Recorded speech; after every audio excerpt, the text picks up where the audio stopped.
In the preface of The Subtle Art of Not Giving a Fuck, author Mark Manson sets the stage for what readers can expect from the book. He starts by acknowledging the plethora of self-help books available that promise happiness, success, and a fulfilling life. However, he argues that these books often perpetuate the idea that we should strive to be happy all the time, which is an unrealistic and unsustainable goal.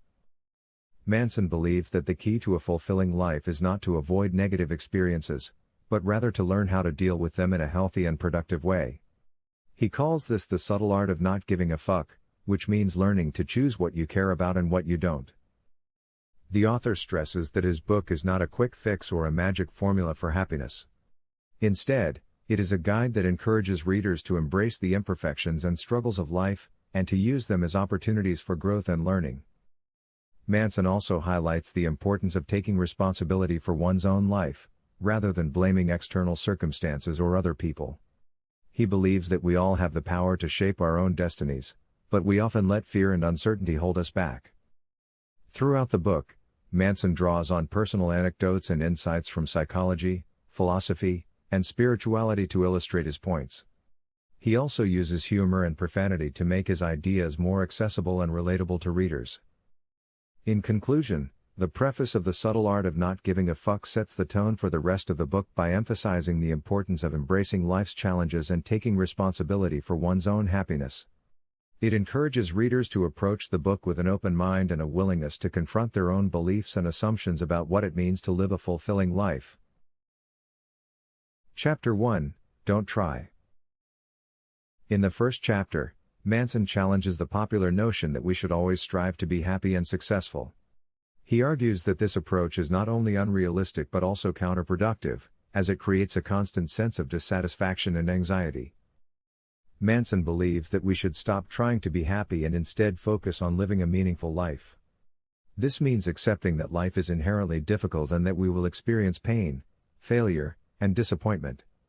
However, it also means embracing these challenges and using them as opportunities for growth and self-discovery. The author draws on the philosophy of Buddhism to illustrate his point, explaining that the root of suffering is the desire for things to be different from how they are. He argues that the key to a fulfilling life is to let go of this desire and accept the present moment for what it is.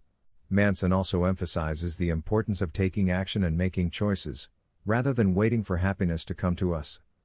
He believes that we often get stuck in a cycle of overthinking and analysis paralysis, which prevents us from taking the necessary steps to improve our lives. Throughout the chapter, Manson uses personal anecdotes and humor to make his ideas more accessible and relatable to readers. He also warns against the dangers of seeking validation from external sources, such as social media, and encourages readers to focus on their own values and goals instead. In conclusion, the first chapter challenges the conventional wisdom that happiness and success should be our primary goals in life. Instead, Manson argues that we should focus on living a meaningful life, embracing the challenges and difficulties that come with it, and taking responsibility for our own happiness. Chapter 2: Happiness is a Problem. In Chapter 2, Manson continues to challenge the conventional wisdom surrounding happiness. He argues that happiness is not a fixed state to be achieved but rather a problem to be solved. In other words, happiness is not something that can be obtained and then held onto forever. It is something that requires ongoing effort and attention. Manson believes that the pursuit of happiness can actually be counterproductive, as it often leads to a sense of emptiness and dissatisfaction when we inevitably fail to achieve our goals. He argues that the key to a fulfilling life is to find a sense of purpose and meaning, rather than simply chasing after fleeting moments of pleasure. The author uses the example of Charles Bukowski, a poet who found meaning in his struggles and hardships, to illustrate his point. Bukowski's difficult life experiences gave him material for his writing and helped him to find a sense of purpose and fulfillment in his work. Manson also stresses the importance of taking responsibility for our own happiness. He argues that we often look for external sources of happiness, such as romantic relationships or material possessions, rather than focusing on our own internal state of being. Manson believes that true happiness comes from within and that we can cultivate it through activities such as meditation, mindfulness, and gratitude. Throughout the chapter, Manson uses personal anecdotes and humor to make his ideas more relatable and engaging. He also acknowledges that finding purpose and meaning in life is not always easy and that it requires effort and perseverance. However, he argues that the rewards are well worth it, as a life filled with meaning and purpose is ultimately more fulfilling than one focused solely on the pursuit of happiness. In conclusion, Chapter 2 challenges readers to think differently about happiness and to shift their focus to finding purpose and meaning in life. Manson argues that true happiness comes from within and that we can cultivate it by taking responsibility for our own lives and focusing on activities that bring us a sense of fulfillment and purpose. By doing so, we can create a more meaningful and satisfying life for ourselves. Before we continue, we would like to inform you that we release these summaries in audio format on Spotify before we release them on YouTube in video format, with subtitles. We have also created a goldmine of information which you can get exclusive access to by supporting us on Patreon. You get in-depth summaries plus scripts, usually twice the length of our YouTube content, a list of the top 20 key takeaways and exercises, summary requests, and more. Thank you for the support and don't forget to hit the like button. Chapter 3, You Are Not Special. In Chapter 3, Manson challenges the idea that we are all unique and special. He argues that this belief is not only inaccurate but also harmful, as it can lead to entitlement, arrogance, and an inability to cope with failure. Manson believes that we should embrace the fact that we are not special and that we are just one among billions of other human beings. He argues that this realization can be liberating, as it frees us from the pressure to be extraordinary or to stand out from the crowd. Instead, we can focus on developing meaningful relationships and contributing to the world in our own small way. The author uses the example of his own life to illustrate his point. He admits that he once believed he was destined for greatness and that his writing would change the world. However, he eventually realized that this belief was holding him back and preventing him from enjoying the process of writing and improving his craft. Manson also warns against the dangers of social media and the way it can perpetuate the belief that everyone is special and important. He argues that social media creates a false sense of importance and can lead to feelings of envy, jealousy, and inadequacy. Instead of trying to compete with others or present a perfect image of ourselves, Manson believes that we should embrace our flaws and imperfections and be more authentic. Throughout the chapter, Manson uses humor and personal anecdotes to make his ideas more accessible and relatable. He also emphasizes the importance of humility and the ability to laugh at oneself, which he believes are key components of a fulfilling life. In conclusion, Chapter 3 challenges readers to let go of the belief that they are special and to embrace their place among the billions of other human beings on this planet. Manson believes that this realization can be liberating and can free us from the pressure to be extraordinary or to stand out from the crowd. By focusing on developing meaningful relationships and contributing to the world in our own small way, we can create a more fulfilling and authentic life for ourselves. Chapter 4, The Value of Suffering. In Chapter 4, Manson explores the idea that suffering can be valuable and even necessary for personal growth and development. He argues that many of the most successful and fulfilled people in history have experienced significant amounts of suffering and adversity, and that these experiences have shaped them into the people they are today. Manson believes that we often try to avoid suffering at all costs, whether through drugs, distractions, or other means. However, he argues that this approach is ultimately counterproductive, as it prevents us from learning and growing as individuals. Instead, Manson encourages readers to embrace the challenges and difficulties in their lives, viewing them as opportunities for growth and self-discovery. The author uses the example of his own struggle with anxiety and depression to illustrate his point. He admits that these experiences were incredibly difficult and painful, but also helped him to develop greater empathy, resilience, and compassion for others. Manson argues that suffering can help us to develop a deeper understanding of ourselves and the world around us, and can ultimately lead to greater fulfillment and purpose in life. Manson also warns against the dangers of a victim mentality, which he believes can be a form of emotional self-harm. He argues that when we see ourselves as victims, we give away our power and agency, and become passive and helpless in the face of adversity. Instead, Manson encourages readers to take ownership of their lives and to recognize that they have the power to change their circumstances. Throughout the chapter, Manson uses personal anecdotes and humor to make his ideas more relatable and engaging.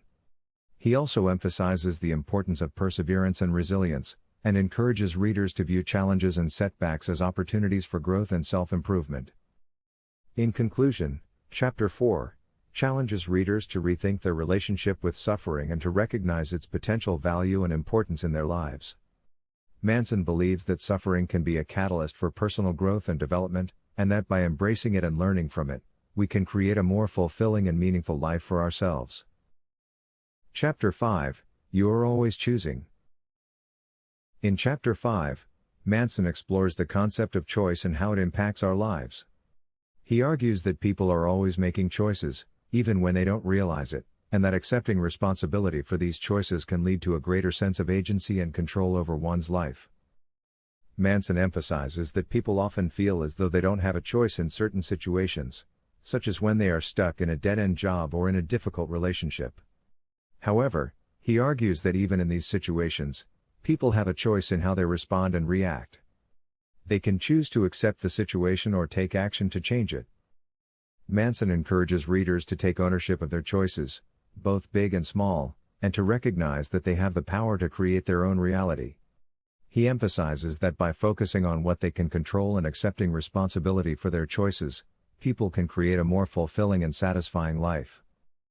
The author uses the example of his own life to illustrate his point. He admits that he once felt trapped in his own negative thought patterns, but eventually realized that he had the power to choose a different perspective. By changing his mindset and focusing on what he could control, Manson was able to create a more positive and fulfilling life for himself. Manson also warns against the dangers of blame and victim mentality, which he believes can be a form of emotional self-harm. He argues that blaming others or external circumstances for one's problems only serves to reinforce a sense of powerlessness and helplessness. Instead, Manson encourages readers to take responsibility for their choices and to recognize that they have the power to change their circumstances. Throughout the chapter, Manson uses personal anecdotes and humor to make his ideas more relatable and engaging. He also emphasizes the importance of mindfulness and self-awareness, which he believes are key components of making conscious choices. In conclusion, Chapter 5 challenges readers to recognize that they are always making choices, even when they don't realize it. Manson believes that by accepting responsibility for these choices and focusing on what they can control, people can create a more fulfilling and satisfying life for themselves. By embracing a mindset of agency and control, readers can break free from a victim mentality and create a life that is truly their own. Chapter 6 You're Wrong About Everything. Chapter 6 is all about the fallibility of human beliefs and perceptions. Mark Manson argues that people are often wrong about many things in life, and that acknowledging this fact can lead to greater humility and openness to new ideas. Manson explains that people often cling to their beliefs and opinions as a means of creating a sense of identity and self-worth. However, this can also lead to a closed-mindedness and a resistance to new information and perspectives.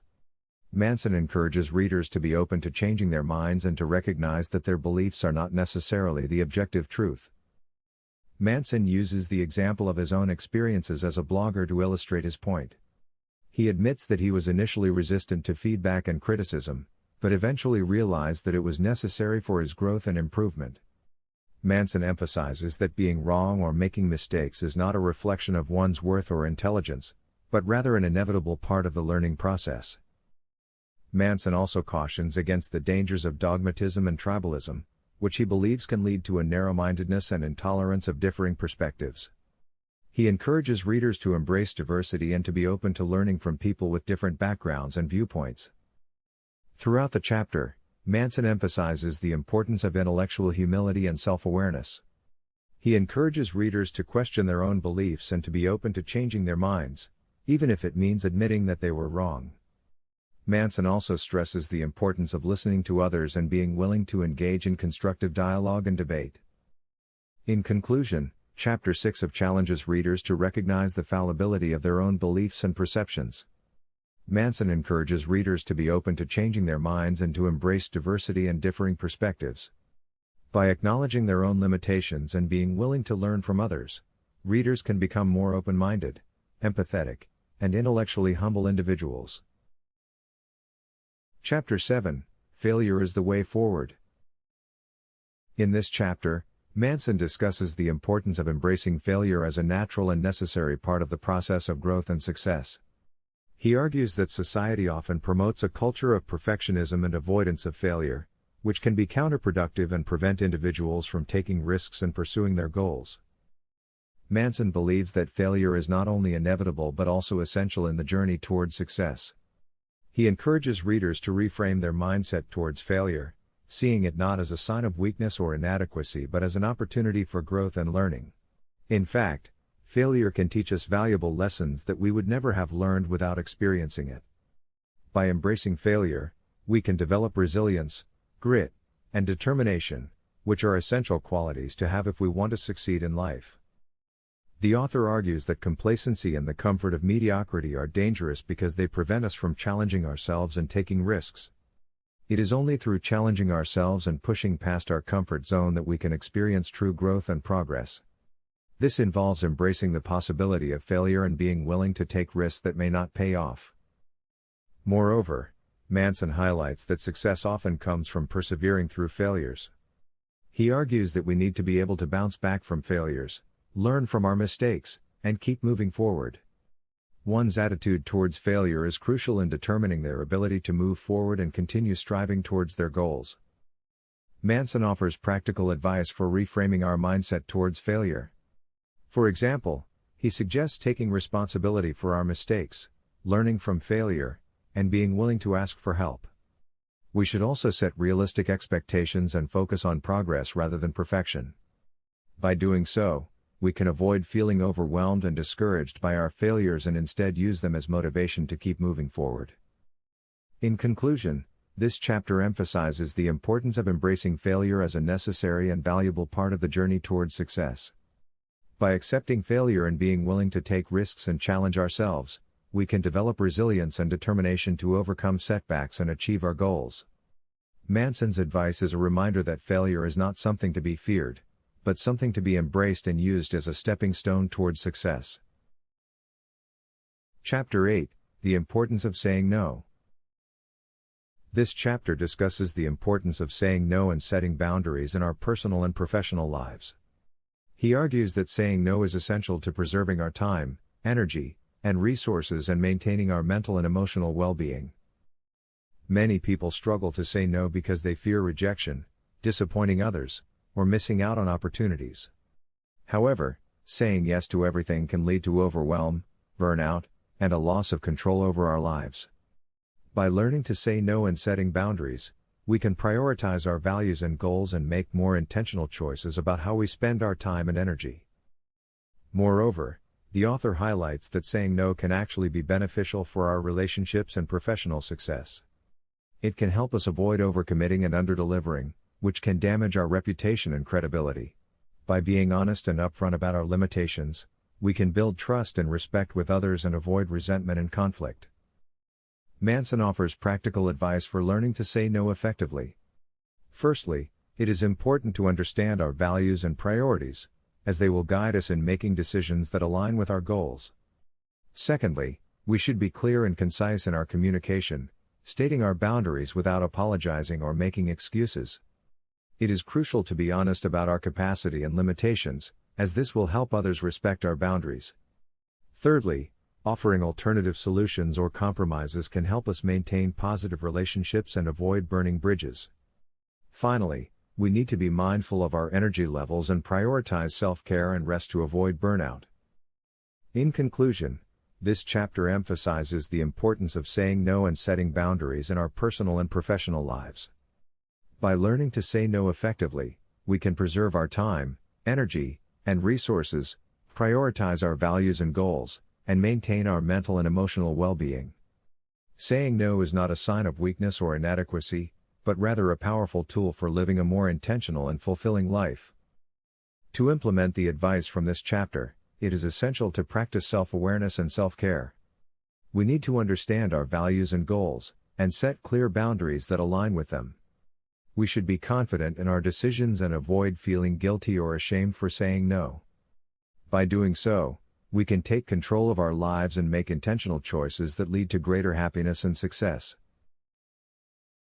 Chapter 9: And Then You Die. In this chapter, Mark Manson discusses the inevitability of death and its impact on how we live our lives. He argues that acknowledging the reality of death can help us live more purposefully and meaningfully, as it reminds us of the finite nature of our time and the importance of making the most of it. Manson explains that many people avoid thinking about death or try to distract themselves from it, but this can lead to a sense of emptiness and lack of purpose. By confronting the reality of death, we can gain perspective on our lives and prioritize what truly matters.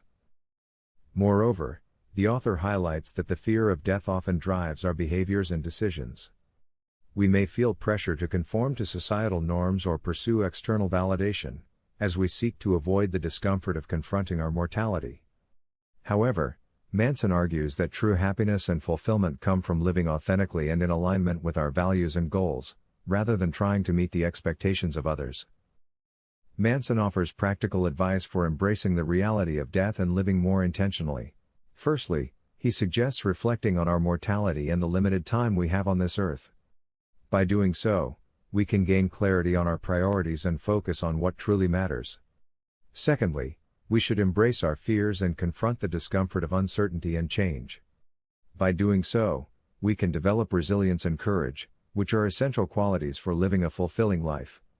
Finally, we should focus on the present moment and cultivate gratitude for the experiences and relationships we have in our lives. In conclusion, this chapter emphasizes the importance of acknowledging the reality of death and living more intentionally. By confronting our mortality and embracing our fears, we can gain perspective on our lives and prioritize what truly matters. Rather than seeking external validation or conforming to societal norms, we should focus on living authentically and in alignment with our values and goals. Manson's advice is a reminder that life is precious and finite, and we should make the most of the time we have. Conclusion, and in the end, what really matters? In the conclusion of The Subtle Art of Not Giving a Fuck, Mark Manson summarizes the main ideas of the book and offers some final thoughts on living a meaningful and fulfilling life. Manson emphasizes that the key to happiness is not about avoiding negative emotions or striving for constant positivity, but rather accepting the ups and downs of life and learning to prioritize what truly matters. This involves focusing on our values and goals, setting boundaries, embracing failure, and saying no to things that do not align with our priorities. Moreover, the author highlights that happiness is not a destination to be reached, but rather a byproduct of living a purposeful and fulfilling life. We should not expect to be happy all the time, but rather aim for a sense of fulfillment and contentment that comes from living in alignment with our values and goals. Manson offers practical advice for living a more meaningful and fulfilling life, including focusing on the present moment, cultivating gratitude, and developing resilience and self-awareness. He also encourages readers to challenge their beliefs and assumptions, as this can lead to greater understanding and growth. In conclusion, The Subtle Art of Not Giving a Fuck offers a refreshing and practical perspective on living a more meaningful and fulfilling life. It reminds us that happiness is not about avoiding negative emotions or striving for constant positivity, but rather accepting the ups and downs of life and prioritizing what truly matters. Manson's advice is a reminder that life is short and precious, and we should make the most of the time we have by living authentically and in alignment with our values and goals. To implement the advice from this book, it is essential to practice self-awareness, reflect on our values and goals, and prioritize what truly matters. We should embrace failure and confront our fears, as this can help us develop resilience and courage. By setting boundaries and saying no to things that do not align with our priorities, we can preserve our time, energy, and resources and maintain our mental and emotional well-being. Ultimately, by living authentically and intentionally, we can create a more meaningful and fulfilling life for ourselves.